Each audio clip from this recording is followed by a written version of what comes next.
voy a lanzar la presentación que he preparado sobre el capítulo 11 del texto de Boydie Silk, que se titula De hominoide a homínido, pero esta designación de homínido la hemos cambiado aquí en el rótulo por hominino. Recuerden que lo que en Boydie Silk son los homínidos, actualmente se consideran homininos porque el cambio de nomenclatura científica pues se ha aplicado después de que se escribiera este libro sobre antropología biológica. Les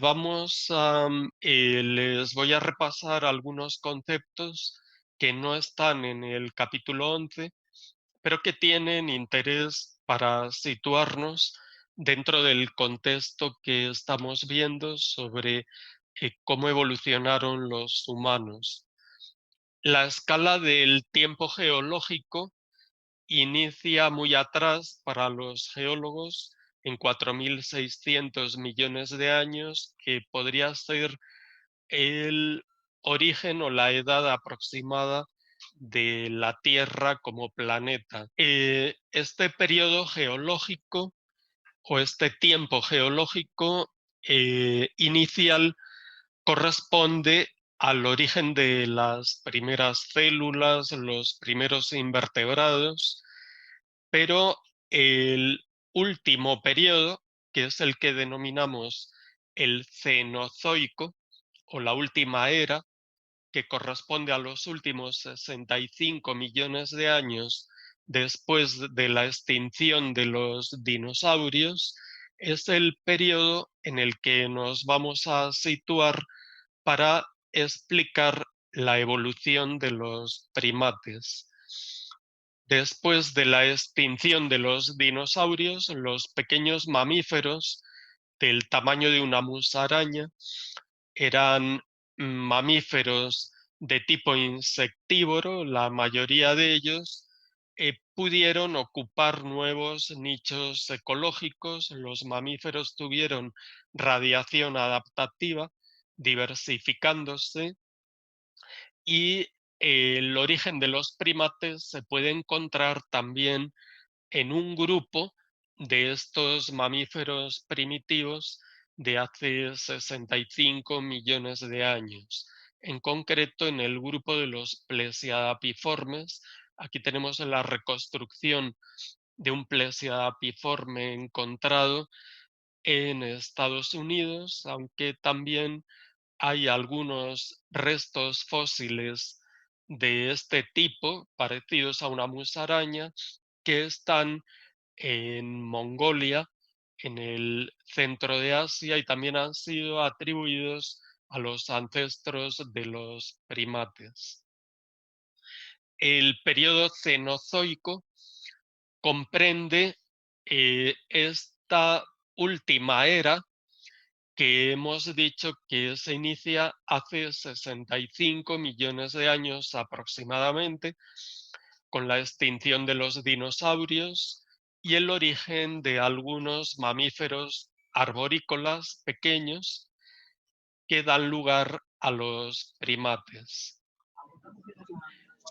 También es una época en la que aparecen las plantas con flores.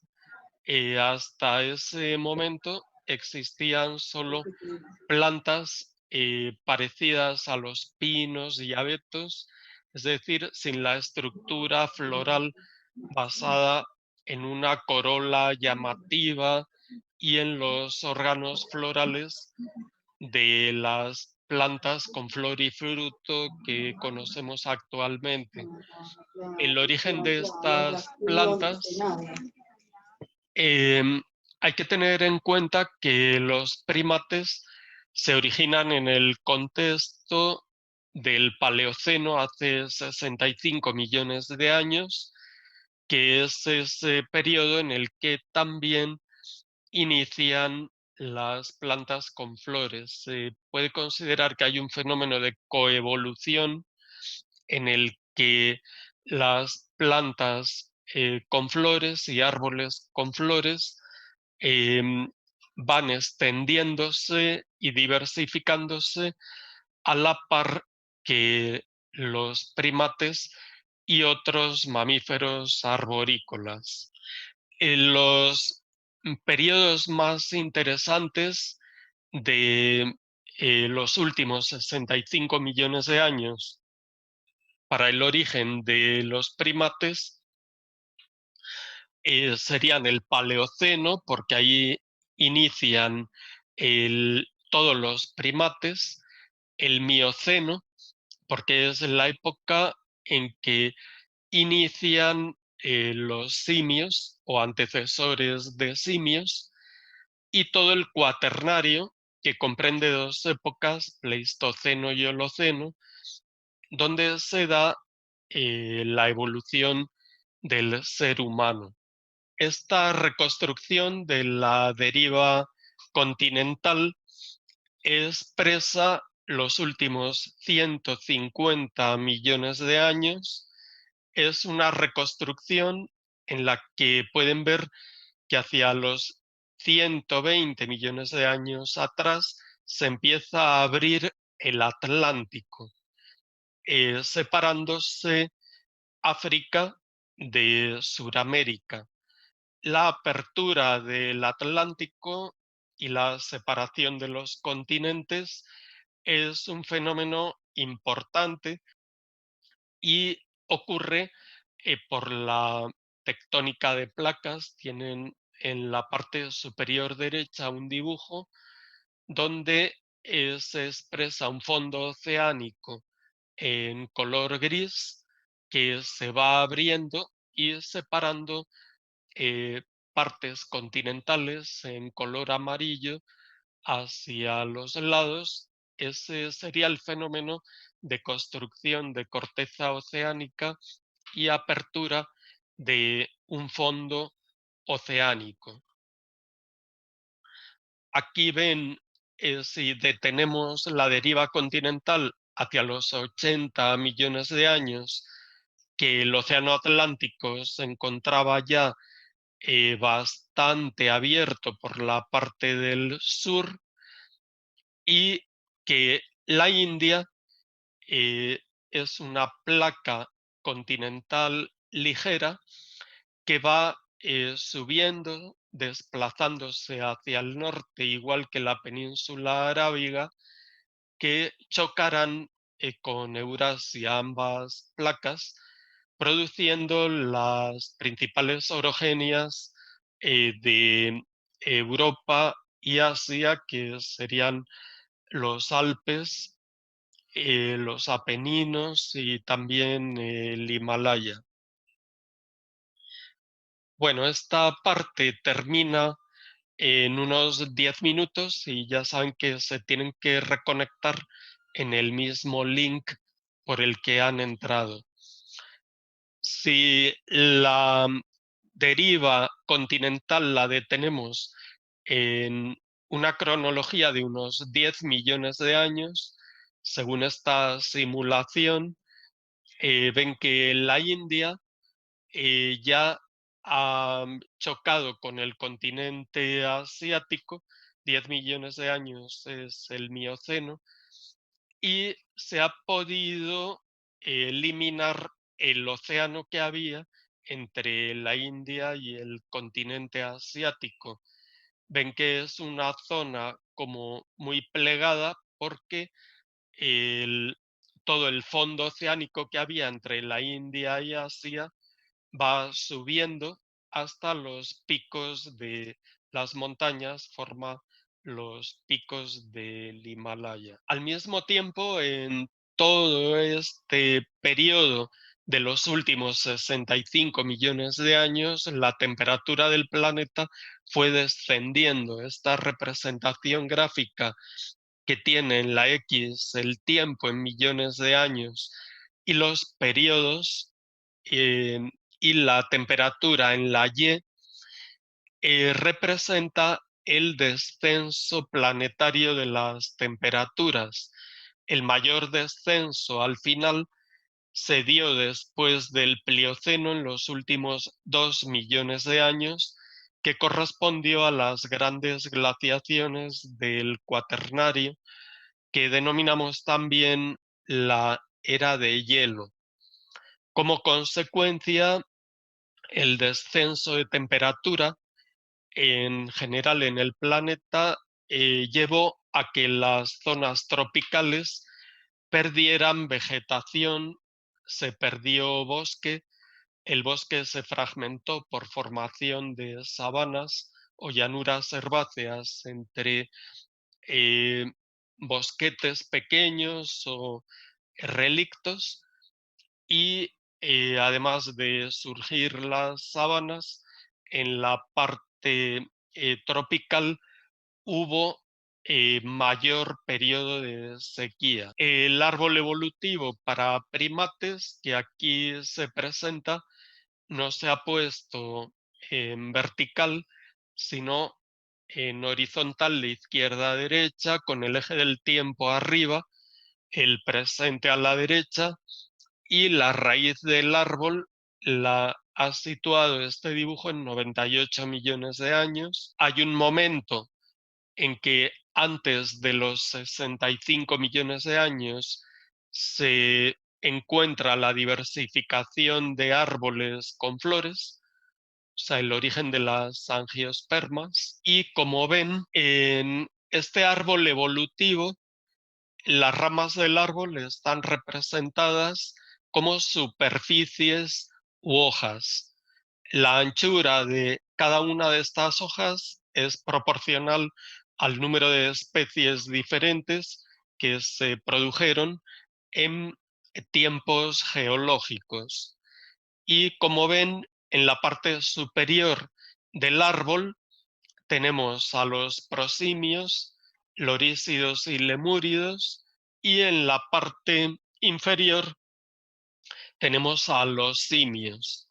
El origen de los simios es en el periodo Mioceno y es especialmente importante para el origen de chimpancé, gorila, orangután y humanos. Los primates del Mioceno, la mayoría tenían adaptaciones arbóreas cuando estaban en la parte superior de los árboles, pero podían bajar al suelo, al sotobosque, con ciertas posturas erguidas y moverse en el sotobosque para buscar frutas. Probablemente el periodo frugívoro y arbóreo de la evolución humana ha coincidido con la aparición de estos primates del Mioceno. Había algunos un poco más cuadrúpedos, como Procónsul, y se han encontrado restos de algunos de estos primates del Mioceno más arbóreos, con locomoción braquiadora, como Oreopithecus, que se encontró en el sur de Italia. También hay eh, primates de este tipo, que son antecesores de simios, en Grecia, como el Grecopithecus, y en España, como los Dryopithecus. En esta época del Mioceno surgen los antecesores de homínidos, pero es una época que ha perdido muchos restos fósiles. En este diagrama se puede ver en la parte superior una representación como si fuera un histograma de columnas, donde eh, veríamos a una población de una determinada especie mientras se encuentra viva. En el segundo gráfico, el B, ya la población ha desaparecido y solo algunos individuos fosilizan. Y en el tercer gráfico, después del tiempo, es la situación actual, que es el gráfico C, donde muchos fósiles se perdieron o han desaparecido, y la datación de la especie se toma entre el fósil más antiguo que haya quedado sin desaparecer y el más reciente. Y como ven, en el diagrama expresa un caso en el que podríamos estar subestimando la duración de la especie debido a que muchos fósiles pueden haber desaparecido respecto a la duración real. Esta situación en el Mioceno es importante porque muchos de los fósiles o de las especies vivas que se encontraban en Grecia, Italia o España son antecesoras de simios y han emigrado en tiempos geológicos por el Mediterráneo hacia África y Asia, y esas migraciones han desaparecido por la inundación del Mediterráneo. El Mediterráneo probablemente ha hecho desaparecer restos de los antecesores de chimpancé, gorila y orangután.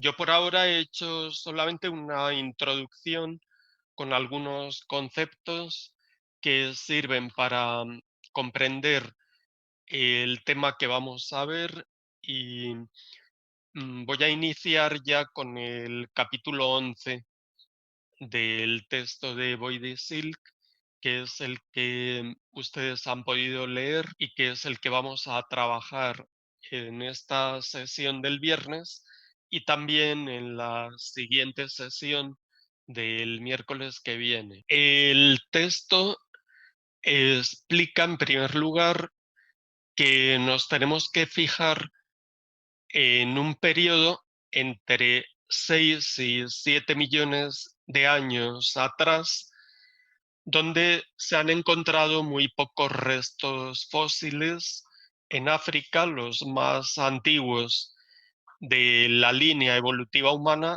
están solamente en África, aunque en la reconstrucción del árbol evolutivo, lógicamente hay fósiles extraafricanos de la línea evolutiva humana, pero son recientes. Los más antiguos se encuentran en África, por lo tanto el tronco del árbol evolutivo es muy probable o lo más seguro que sea africano. El fósil más antiguo se descubrió en el año 2000, es un cráneo de Sahelanthropus chadensis, que lo pueden ver reconstruido aquí en la parte derecha. Se encontró en el Chad, lo encontró un equipo del Museo del Hombre de París. Es un equipo francés que estaba estudiando fósiles de monos y de animales en África y no esperaban encontrar en este lugar, en el Chad, un lugar muy desértico del centro de África, un fósil de un antepasado humano de esta antigüedad, debido primero a que la mayoría de los restos fósiles de la evolución humana se habían encontrado en Kenia, en Etiopía o en países del este y sur de África en general, y no se había encontrado prácticamente nada en el centro de África, y menos con tal antigüedad. Por este motivo fue algo sorprendente.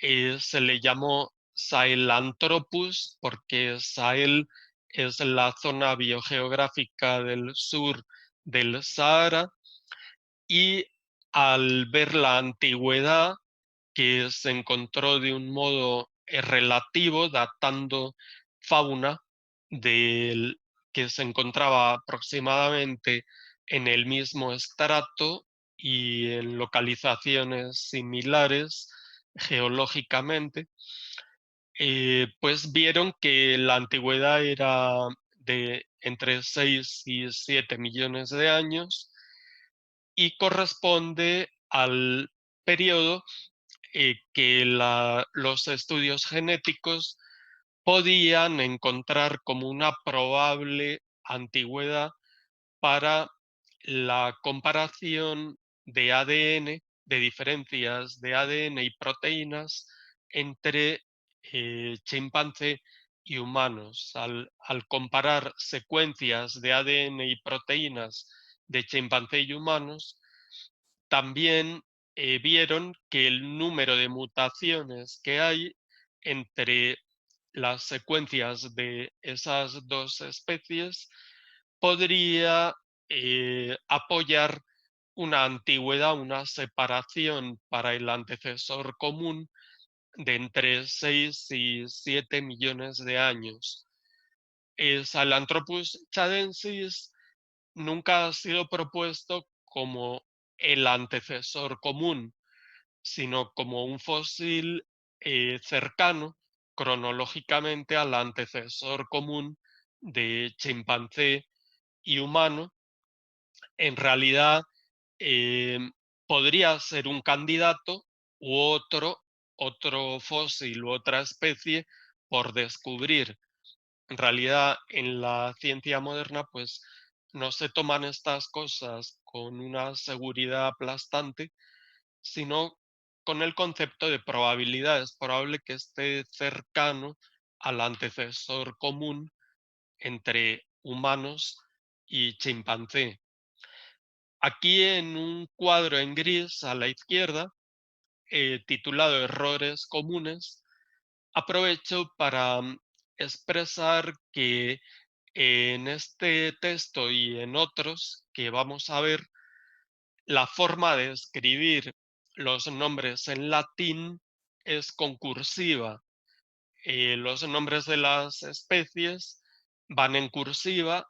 El nombre del género, que es el primer nombre que aparece, Sahelanthropus, se escribe con mayúscula inicial, y el nombre de la especie, que sería el segundo nombre en esta nomenclatura binomial, chadensis, va con la primera letra en minúscula, inicia por minúscula.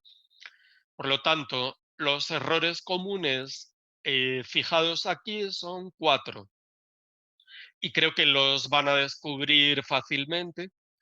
El primer error es porque no hay cursiva. Está bien la mayúscula inicial de Sahelanthropus, pero estaría mal el que no hay cursiva. La segunda forma de escribir sería errónea porque no hay mayúscula inicial en Sahelanthropus y tampoco se ha puesto en cursiva los dos nombres.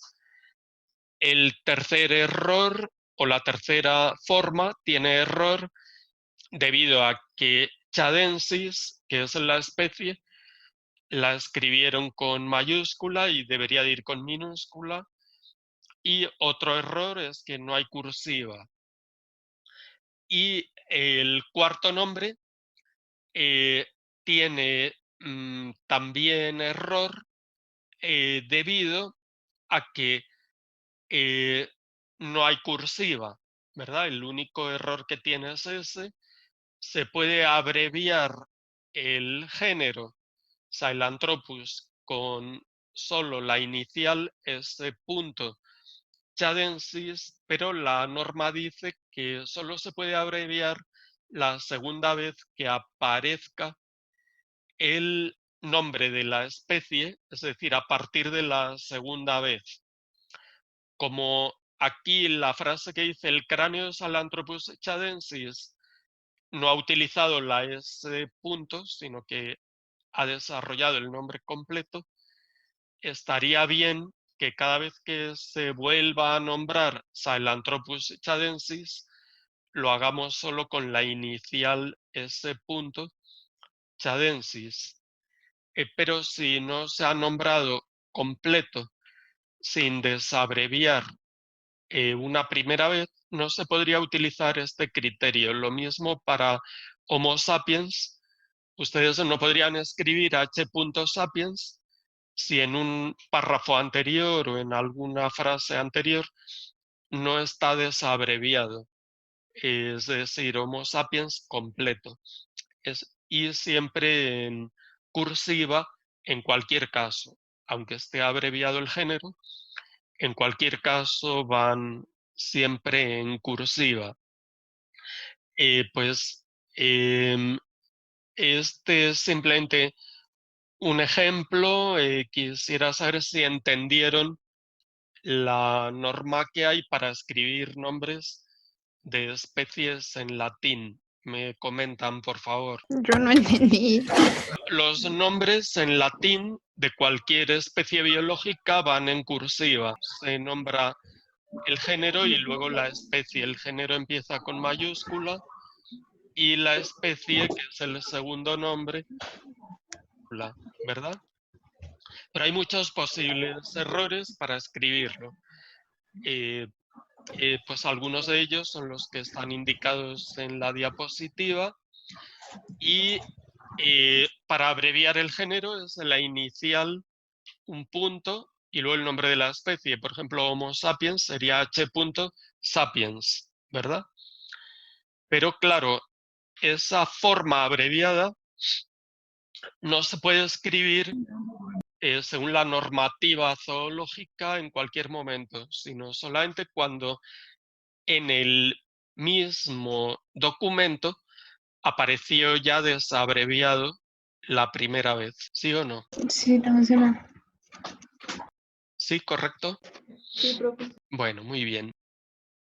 ¿Por qué Sahelanthropus chadensis fue considerado un resto fósil de la línea evolutiva humana? Pues una de las razones es la posición del foramen magnum. En la parte inferior ven que aquí hay 3 cráneos: chimpancé, humano moderno, que sería un cráneo de algún miembro de nuestra especie viva, y Sahelanthropus chadensis, que es el fósil encontrado en el Chad y que tiene una antigüedad de unos 7 millones de años.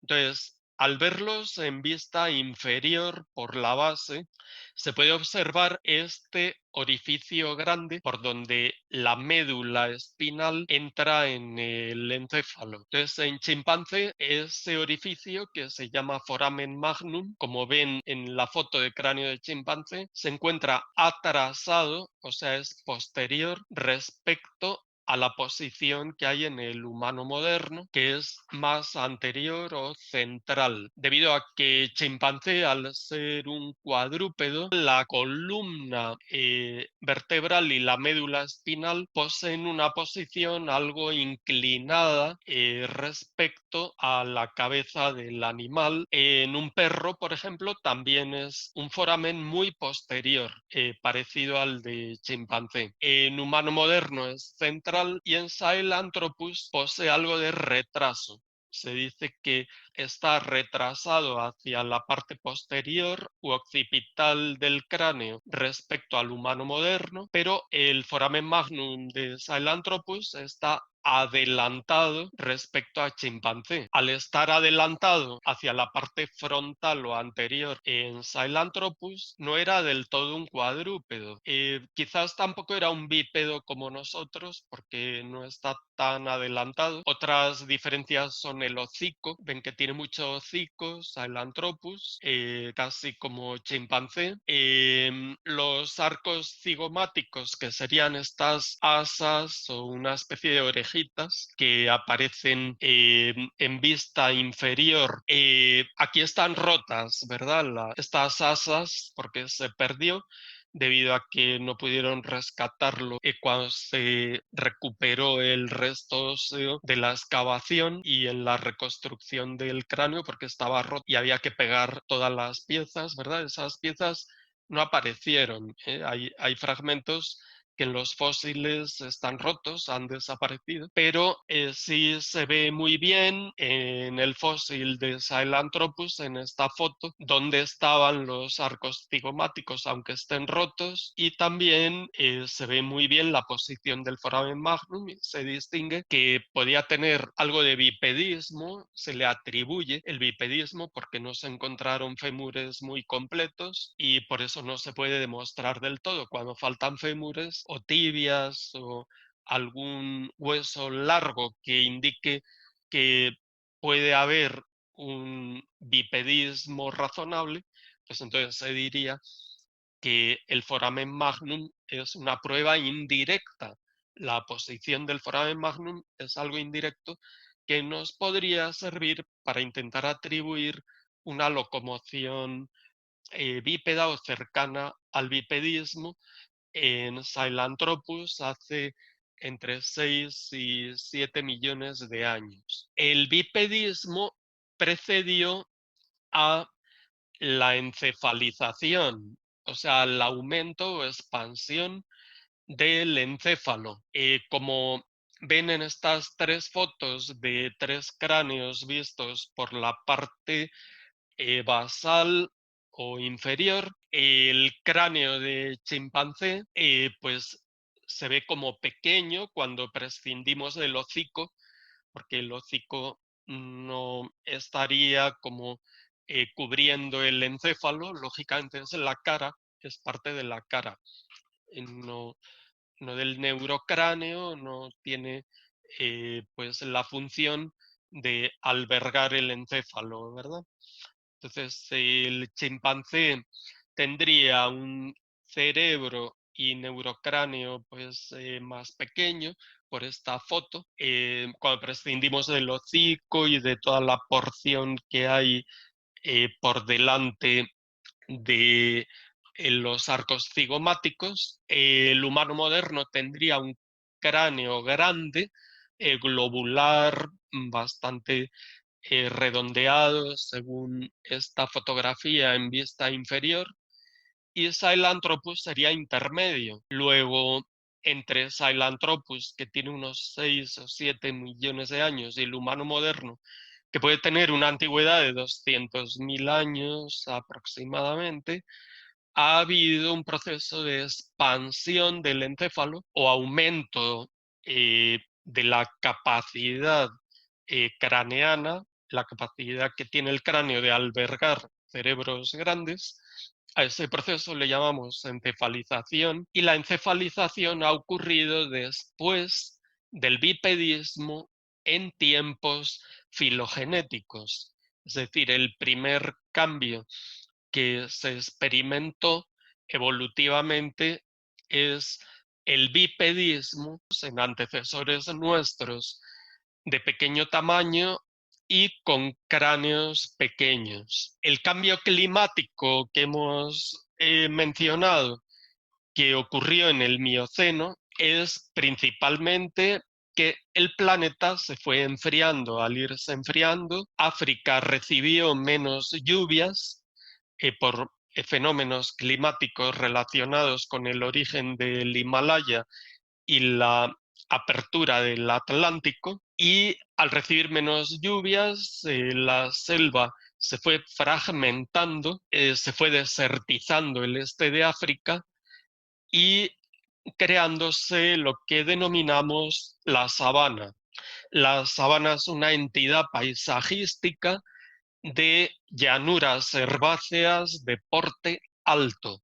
Es decir, se trata de hierbas, principalmente gramíneas, que se encuentran extendidas, como en la fotografía, y puede haber sabanas exclusivamente de hierbas con muy poquitos árboles, o sabanas en las que hay árboles esparcidos, se denomina bosque ralo, o árboles dispersos. Y también puede haber sabanas con algunos bosquetes o núcleos de bosque eh, que crean pues zonas de límite bosque-sabana o zonas intermedias donde todavía no se han perdido los árboles, son zonas menos desertizadas. Hay varios tipos de sabana, dependiendo del clima, pero la sabanización es un fenómeno en general que deberíamos de entender como la pérdida de bosques en lugares tropicales, donde se va perdiendo el agua y la humedad y se desertiza el clima y todo el bosque original. ¿Quieren hacer preguntas? Profe, ¿me puedes volver a explicar lo de la parte de encefalización? Entonces sería el crecimiento del cráneo para albergar el cerebro. ¿Qué te suena raro? No, sino que en ese momento pues estaba como escribiendo lo del paso del bipedismo a la encefalización. Ah, Entonces bueno. como que no me quedó claro si era eso del crecimiento del cráneo. Bueno, problema de la encefalización, ¿verdad? Este concepto de encefalización responde a la expansión o crecimiento del encéfalo. De este concepto es simplemente saber que en el tiempo evolutivo ocurrió después del bipedismo. El bipedismo es un fenómeno mucho más antiguo. Probablemente lo tenía ya Sahelanthropus hace 6 millones de años. Quizás es más antiguo. Si lo tenía Sahelanthropus es porque se originó antes de 6 millones de años. Pero no con cráneos grandes ni con cerebros grandes. Se trataba de animales bípedos que probablemente exploraban estas sabanas o llanuras herbáceas, pero con cerebros pequeños. ¿Qué parte era la que no entendiste o algo? Sí, ya, era más como eso, pues que no sabía si era que crecía el cráneo para albergar el cerebro o si creciera el encéfalo, pero ya, gracias. Bueno, crecen a la vez, claro, ¿verdad? Porque em, el crecimiento de huesos y del sistema nervioso es un crecimiento armónico que está programado por el desarrollo del embrión, ¿verdad? El desarrollo del embrión es el que armoniza todo eso y por consiguiente se da a la vez en una especie. En tiempos evolutivos decimos que ha crecido el encéfalo, pero es porque hay especies nuevas que sucedieron a las anteriores, a sus antepasados, y esas especies tienen cerebros más grandes. Pero en realidad estamos expresándonos de un modo que lo que queremos ver es qué cambios ha habido a lo largo del tiempo, ¿verdad? Cambios temporales en tiempos evolutivos. Profe, yo tengo una pregunta. Ellos evolucionaban, digamos, en masa, o sea, ellos evolucionaban en masa, o sea, por decir algo, digamos, una comarca, no sé cómo se pueda decir, evolucionaban en masa cada uno y esas evoluciones se transmitían genéticamente. Claro, O, el, el origen de los cambios tiene que ser entre algunos individuos, ¿verdad? Y esos individuos tienen que poder transmitirlo, transmitir genéticamente el cambio. Los demás mueren. En realidad, ok. desde el punto de vista de la selección natural, los que sobreviven tienen los cambios necesarios para sobrevivir. El resto, el ambiente se encarga de eliminarlos. Hay condiciones ambientales que no permiten que sobrevivan algunos individuos y esos individuos quedan seleccionados. Boyd y Seal, que en este texto hablan de cuáles son las características típicas de los homininos, es decir, de aquellos fósiles que consideraríamos como representantes de la línea evolutiva humana. Decimos que cuando se encuentra un fósil se le considera antecesor humano si posee evidencias de estos 5 caracteres o características que denominamos derivadas. Se denominan derivadas en la cladística cuando representan cambios respecto al antecesor común que posee los caracteres primitivos. Derivado se opone a primitivo, y primitivo representaría un concepto en paleoantropología para indicar no solo antiguo, sino más parecido a las características del antecesor común. Primitivo se opondría a derivado, porque derivado es un cambio, representa un cambio biológico respecto a la característica biológica del antecesor común. Esas características derivadas representarían características que permiten atribuir un resto fósil a la línea humana. Sería encontrar cualquier indicio de bipedismo. Por ejemplo, si uno encuentra un resto fósil de un pie, es fácil saber si ese pie se parece al nuestro porque tiene el dedo gordo alineado con los demás dedos. Un pie no se parece en nada a una mano porque tiene muy poca movilidad. En realidad, los dedos de la mano tienen muchísima más movilidad. Uno podría encontrar un pie y decir, pues ese fósil probablemente es un bípedo. Podría encontrar un fémur o una tibia, y si tienen una disposición parecida a la nuestra, o que recuerde en algún modo los cambios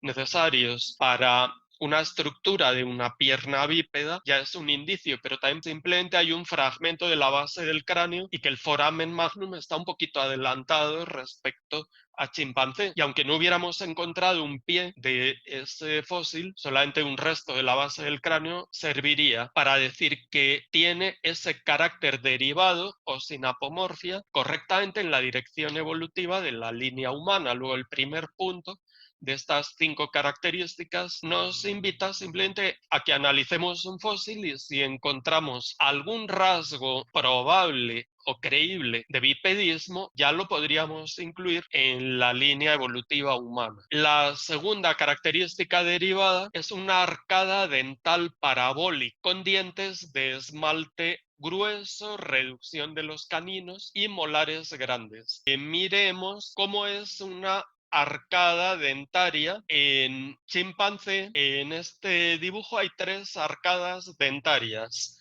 que corresponden al maxilar superior. Es la línea de los dientes. El dibujo de la derecha es para humano moderno. Esta forma se considera parabólica y se podría dibujar siempre, es como un arco ancho en la parte de la base del arco. Pero la arcada dentaria de un chimpancé no es parabólica, es cuadrada. Sí, ¿por qué? Porque tiene los laterales muy paralelos, es decir, la dentición postcanina, estos son los caninos que en chimpancé son grandes, y toda la dentición postcanina representaría una fila de dientes muy paralelos entre los lados, entre el lado derecho e izquierdo. En cambio, nuestra arcada dentaria no es tan paralela. Y en Australopithecus afarensis, que es el dibujo intermedio, la arcada dentaria es también intermedia entre chimpancé, que es el dibujo de la izquierda, y humano, que es el de la derecha, porque parece que los dientes, al menos hasta el primer molar, van abriéndose como en arcada, esta parte, ¿no?, hasta el primer molar, y después son 2 filas bastante más paralelas, ¿verdad? Después del primer molar.